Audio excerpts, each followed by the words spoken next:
HSC 26 ব্যাচের প্রাণপ্রিয় শিক্ষার্থী, আশা করি তুমি পরীক্ষা খুব ভালো দিয়ে ফেলেছো। এরপরেও আমাদের অধিকাংশ অনেক শিক্ষার্থী রয়েছে যাদের পরীক্ষাটা কিন্তু খুব ভালো হয় নাই, এবং এই বাস্তবতা তোমাকে মেনে নিতে হবে। এবং মেনে নেওয়ার পরে তোমার করণীয় কি, এই ভিডিওতে আমি সম্পূর্ণ তোমাকে বোঝানোর এবং লজিক্যালি সবগুলো তোমাকে চিত্রটা দেখাবো ইনশাল্লাহ। হ্যাঁ, আসলে এই জায়গায় তোমার কোনো সিদ্ধান্ত ভুল নেওয়া যাবে না। তুমি যদি ভুল সিদ্ধান্ত নাও, তোমাকে পস্তাতে হবে সারা জীবন। আমি কোনোভাবে চাইবো না একজন টিচার এবং একজন মেন্টর হিসেবে তুমি ভুল পদক্ষেপ নাও। দেখো, অনেক শিক্ষার্থী তোমরা রয়েছো যাদের রেজাল্টটা মোটামুটি তোমরা বুঝে গিয়েছো যে 3.5 থেকে 4.5 এর মধ্যে, বা 3.5 থেকে 4.5 এর আশেপাশে ঘোরাফেরা করবে। হ্যাঁ, এই সমস্ত বা এই সকল শিক্ষার্থী আসলে কি প্রিপারেশন নেবে, কিভাবে আগাবে, ঠিক আছে, এইটা আগে তোমাকে জানতে হবে। না জেনে তুমি দেখা যাচ্ছে যে আগেই টেনশন করতেছো, ব্যাপারটা খুব খারাপ হয়ে যাবে। এখন আসো, ফার্স্ট অফ অল, বাংলাদেশে মানে গত বছর আমি যদি একটু এইচএসসি 25-এর কথা বলি তাহলে বিষয়টা আরো স্পষ্ট হবে। দেখো, এইচএসসি 25-এর রেজাল্ট প্রচন্ড খারাপ হয়েছিল। বাংলাদেশে প্রায় 50% স্টুডেন্ট ফেল পড়ে গেছিল, মানে জাস্ট ফেল হয়েছিল। এমন একটা রেজাল্ট হয়েছিল, না কেউ কোথাও যাইতে পারতেছিল, না কোনো জায়গায় ভালো রকমের পরীক্ষা দিতে পারতেছিল, ঠিক আছে। মানে এরকম একটা অবস্থা হয়ে গেছিল। তখন কি করেছিল, ম্যাক্সিমাম ইউনিভার্সিটি তাদের রিকোয়ারমেন্টটা কমিয়ে দিয়েছিল। দেখো, এই ভিডিওটা খুবই গুরুত্বপূর্ণ, খুব ভালো করে কথাগুলো শোনার বা বোঝার চেষ্টা করবা। তো দেখো, আমি এবারও ধরলাম যে আমাদের এসএসসি এবং এইচএসসি, দেখো ম্যাক্সিমাম জায়গায় আমাদের যেটা হয়, না বুঝে টেনশন করা যাবে না। হ্যাঁ, আমার কথা হচ্ছে তোমার রেজাল্ট যদি 3.5 আপ হয়, যদি 3.5 আপ হয়, তাহলেই তুমি সিদ্ধান্ত নিবা যে তুমি ইউনিভার্সিটির প্রিপারেশন নিতে চলেছ। তোমার জন্য মেডিকেল, ইঞ্জিনিয়ারিং সবগুলো জাস্ট বিলাসিতা। এবং তোমার কোনো বন্ধু যদি প্রিপারেশন নেয় ইঞ্জিনিয়ারিং, সেটা দেখে তোমাকে কোচিং এ ভর্তি হতে হবে, এটা আরো বোকামি।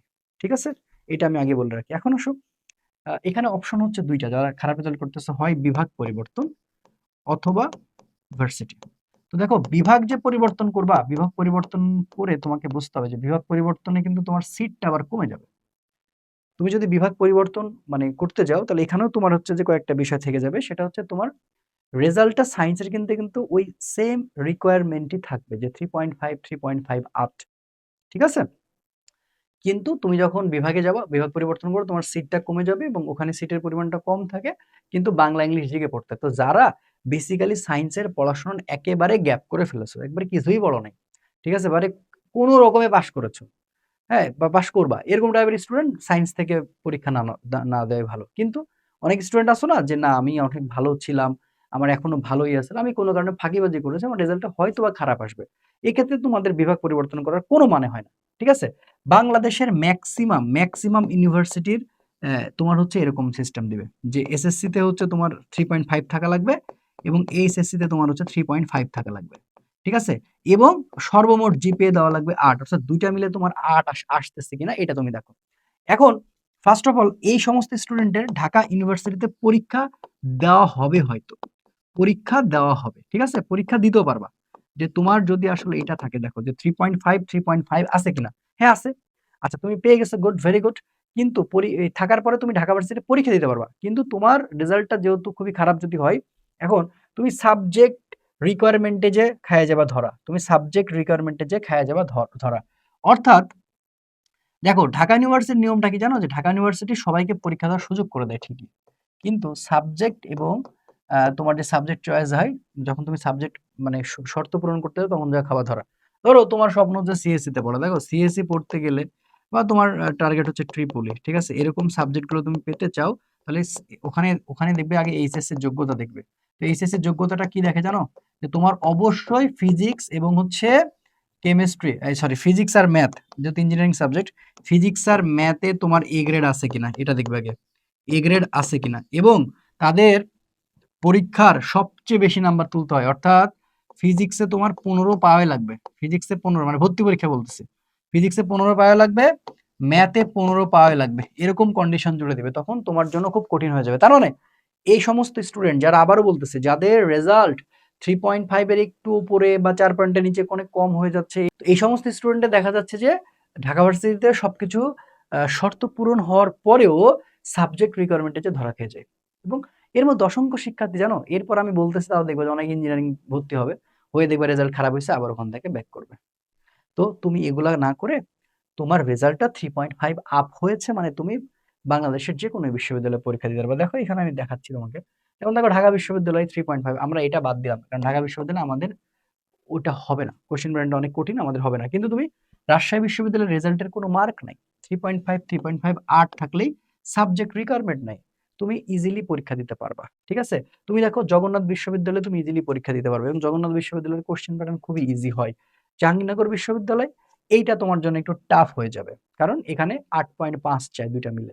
তাহলে জাহাঙ্গীরনগর বিশ্ববিদ্যালয়টা তোমার বাদ দেওয়া উচিত যদি তোমার রেজাল্টটা কোনোভাবে টেনে টুনে 3.5 হয়ে যায়। ঠিক আছে, কারণ তাদের হচ্ছে দেখো 4 করে চাই।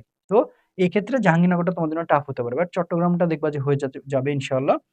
এরপরে তুমি খেয়াল করে দেখবা খুলনাটা একটু তোমার জন্য টাফ হতে পারে, কুমিল্লা তোমার জন্য অনেক ইজি হবে, জেএসটি তো তোমার জন্য সবচেয়ে ইজি হবে। দেখছো যে মোট জিপিএ 7 লাগে, অর্থাৎ 3.25 এটা গত বছরের হয়তো 3.5 7.5 7.5-এর বেশি কখনোই চাইবে না, অর্থাৎ গুচ্ছ 7.5। তোমাদের যাদের রেজাল্টটা কম আসবে সবচেয়ে ভালো হয় যে গুচ্ছ বিশ্ববিদ্যালয়ে, মানে গুচ্ছতে 20টার মতো বিশ্ববিদ্যালয় রয়েছে পাবলিক, তো সবচেয়ে ভালো চয়েস হতে পারে এইটা।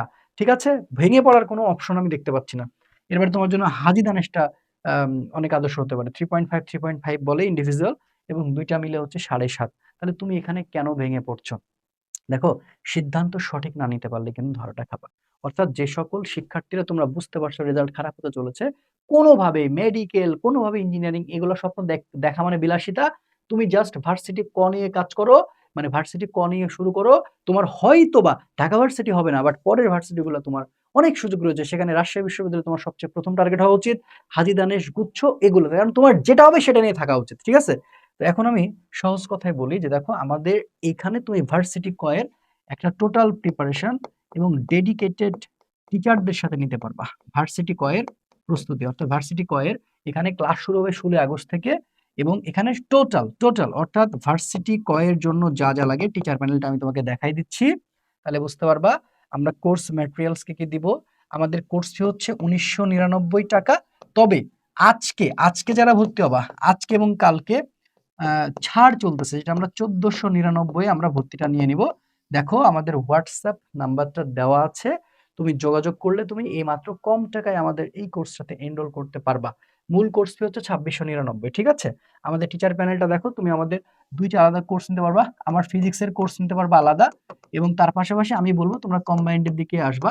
কম্বাইন্ডটা খুব ভালো করে, এখানে যে টিচার গুলো আছে, এটা আমাদের দ্বিতীয় ভার্সন, সবাই ডেডিকেটেড টিচার এবং সবাই খুব ভালো করে তোমাকে, আর এটা হচ্ছে লাইফ টাইম কোর্স, অর্থাৎ একবার তুমি এই কোর্সটা কিনে ফেললে তোমার জিএসটি পর্যন্ত সাপোর্ট পাবা, তোমার আর কোনো কোর্সে এনরোল করতে হবে না, এই একটা কোর্স থেকে তুমি সব কোর্সের আমাদের যতগুলো আসবে সবগুলোই তুমি ফ্রি সার্ভিস পাবা। আর এখানে ক্লাস নিবে দেখো, আমি আছি, শাকিল আছে বায়োলজি লাভার, শামীম ম্যাথ, সাজ্জাদ ভাই ফিজিক্সের জন্য আছে, সবাই মোটামুটি এখানে খুব ভালো ডেডিকেটেড টিচার আছে, তোমাদের জন্য যতটুকু করতে হয় সবাই করবে। একবার ভরসা রেখে তুমি এই কোর্সটা নিতে পারো, ডেসক্রিপশন বক্সে সবকিছু দেওয়া আছে, তোমার যেটা মনে হয় বা যে কোনো তথ্যের জন্য তুমি হোয়াটসঅ্যাপে আমাদের সাথে যোগাযোগ করতে পারো, আমরা তোমাকে সব ইয়ে করে দিব, জানিয়ে দিব। এবং আমাদের কোর্স ম্যাটেরিয়ালস গুলো তুমি দেখতে পারো, দেখো কোর্স ম্যাটেরিয়ালস গুলো, আমাদের সকল ম্যাটেরিয়ালস ওয়েবসাইটে তুমি পেয়ে যাবা, এক্সাম থেকে শুরু করে প্রত্যেকটা ভার্সিটি মডেল টেস্ট, প্রত্যেকটা ভার্সিটি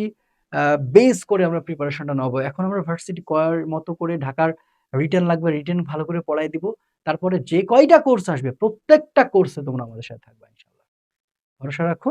আর যেটা বললাম যে তোমার ডিসিশনটা ভালো করে মেক করতে হবে, তোমার যদি 3.5 থেকে 4-এর নিচে রেজাল্টটা, এই রেজাল্টটা সবচেয়ে বেশি আসতে পারে, এই রেজাল্টটাতে আমি বলবো তোমার ভার্সিটি ডেডিকেটেড হওয়া উচিত, এবং তোমার ঢাকা ভার্সিটি হবে না এটা বুঝে তোমার প্রিপারেশন নেওয়া উচিত। তুমি ঢাকা বিশ্ববিদ্যালয়ে ফর্ম উঠাবা, তুমি পরীক্ষা দিবা, ঠিক আছে, বাট তুমি ভেঙে পড়বা না, তুমি মেন্টাল ভাগে প্রিপেয়ার হয়ে থাকবা যে আমার ঢাকা ভার্সিটিতে আমি চান্স পেলেও আমার সাবজেক্ট রিকোয়ারমেন্ট আমি ধরা খেয়ে যাবো। সো ঢাকা ভার্সিটি আমি স্বপ্ন না দেখে আমি দরকার হলে রাজশাহী বিশ্ববিদ্যালয়ের স্বপ্ন দেখবো, চট্টগ্রাম বিশ্ববিদ্যালয়ের স্বপ্ন দেখবো, বা হাজী দানেশ নিয়ে স্বপ্ন দেখবো, বা কুমিল্লা নিয়ে স্বপ্ন দেখবো, বা সবকিছু যদি না হয় গুচ্ছ নিয়ে স্বপ্ন দেখবো। এবং শেষ পর্যন্ত আমি তোমাদের কথা দিয়ে যাচ্ছি, একটা না একটা ক্যাম্পাসে তোমাকে প্রবেশ করানোর পরে আমাদের এই যুদ্ধই আমরা থামাবো ইনশাল্লাহ।